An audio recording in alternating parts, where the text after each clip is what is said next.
देते, कारण काय की सध्या महाराष्ट्रातली आपण परिस्थिती पाहतोय, ठाणा, मुंबई, नागपूर नाहीतर संपूर्ण महाराष्ट्रात आज महिलांच्यावर निरनिराळे अत्याचार होत आहेत.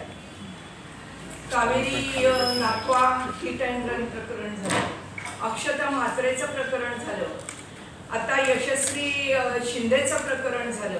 रोज पेपर उघडल्यानंतर वेगवेगळ्या महिलांवर अत्याचाराच्या घटना घडलेल्या बातम्या येत आहेत आणि कुठेतरी बातम्या ऐकून प्रत्येकजण बातमी ऐकतोय आणि शांत बसतोय. आज या तुमच्या माध्यमातून आम्ही या सरकारला जाब विचारतोय की ज्यावेळी तुम्ही या योजना आणताय, लाडकी बहीण योजना, अरे लाडकी बहीण योजना आणताना तुम्ही या तुमच्या महाराष्ट्रामध्ये या आपल्या लाडक्या बहिणी किती सुरक्षित आहेत याबाबत काही विचार करणार आहात की नाही? कुठे आहे गृह खातं की आज गुन्हेगारांना, या महिलांवर हे अत्याचार करताना ना पोलिसांची दहशत राहिली, ना कायद्याची दहशत राहिली, कारण त्यांना माहिती आहे पोलीस आम्हाला पकडणार, कोर्टात नेणार, उभं करणार, आम्हाला जामीन होणार, पुन्हा आम्ही जामिनावर बाहेर आल्यावर आम्ही हे प्रकरण करायला मोकळे होणार. कुठेतरी कायद्याचा धाक या लोकांवर हवाय आणि आज आम्ही सगळ्या महिला आहोत, आमच्याही मुली आहेत, आज तुम्ही या ठिकाणी बसलेली आहात, तुमच्याही मुली आहेत. ज्यावेळी या सगळ्या जणी आपल्या मुली ज्यावेळी कामासाठी, शिक्षणासाठी बाहेर पडतात त्यावेळी प्रत्येकाला अनुभव आहे की आमच्या मुली बाहेर गेलेल्या ह्या घरी येईपर्यंत आमच्या जीवात जीव नसतो, की आमची बाहेर गेलेली मुलगी, आमची बहीण, आमची सून, आमची वहिनी, आमची काकी, प्रत्येक महिला, मग ती लहान असो किंवा वयस्कर असो, महिला म्हणजे इतकी विकृती वाढलेली आहे या गुन्हेगारांच्या मनामध्ये की ते लहान मुलगी पाहत नाही, तरुण मुलगी पाहत नाही किंवा वृद्ध बाई सुद्धा पाहत नाही, कोणावरही हे विकृत लोक अत्याचार करतात. आणि माझं तर हे म्हणणं आहे की या लोकांना कुठेही कायद्याचा धाक राहिलेला नाही, पोलिसांचा दबाव यांच्यावर नाहीये,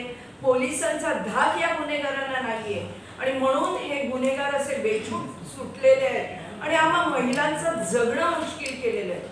म्हणून एकच तुमच्या माध्यमातून सांगायचं आहे या सरकारला, महाराष्ट्र सरकारला, या मुख्यमंत्र्यांना आणि या गृहमंत्र्यांना, अरे गृह खातं तुमच्या हातात आहे आणि हे असे अन्याय, अत्याचार रोजचे होत आहेत, तुम्ही काय करताय?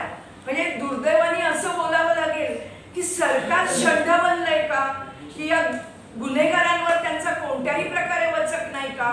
अरे ही घटना ज्यावेळी तुमच्या घरात घडेल त्यावेळी तुम्हाला या गोष्टीचं गांभीर्य कळणार आहे का? आज प्रत्येक मुलीवर जो अत्याचार होतोय, ही कुणाची तरी मुलगी आहे, कुणाची तरी बहीण आहे, कुणाची तरी आई आहे.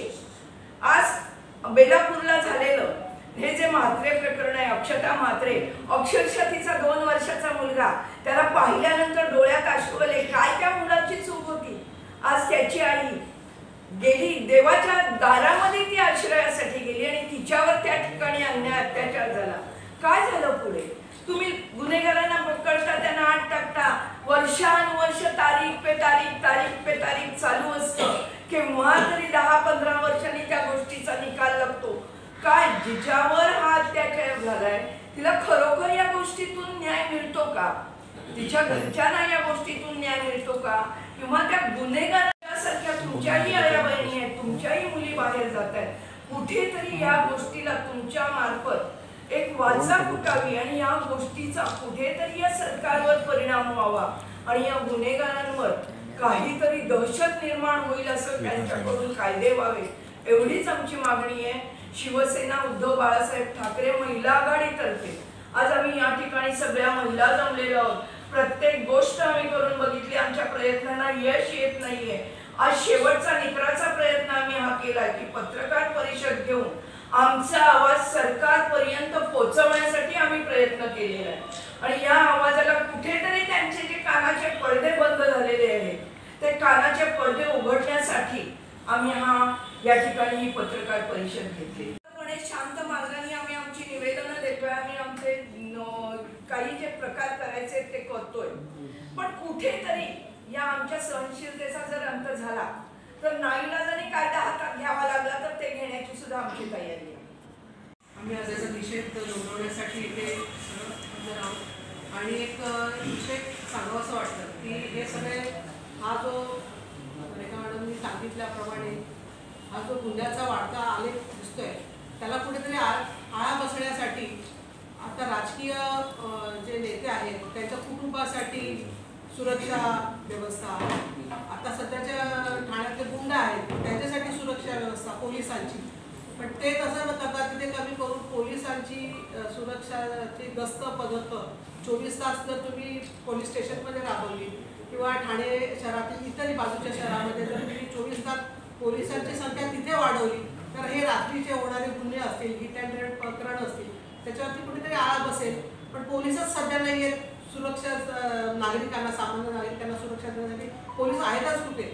पोलीस सगळे व्यस्त आहेत सगळे राजकीय नेत्याच्या कुटुंबांना सुरक्षा देण्यासाठी, गुंडांना सुरक्षा देण्यासाठी.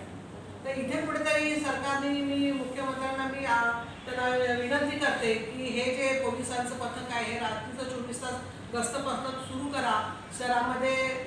म्हणजे कुठे पोलिसांचा धाक किंवा गृह खात्याचा धाक अजिबात संपूर्ण महाराष्ट्रभर राहायला दिसत नाहीये.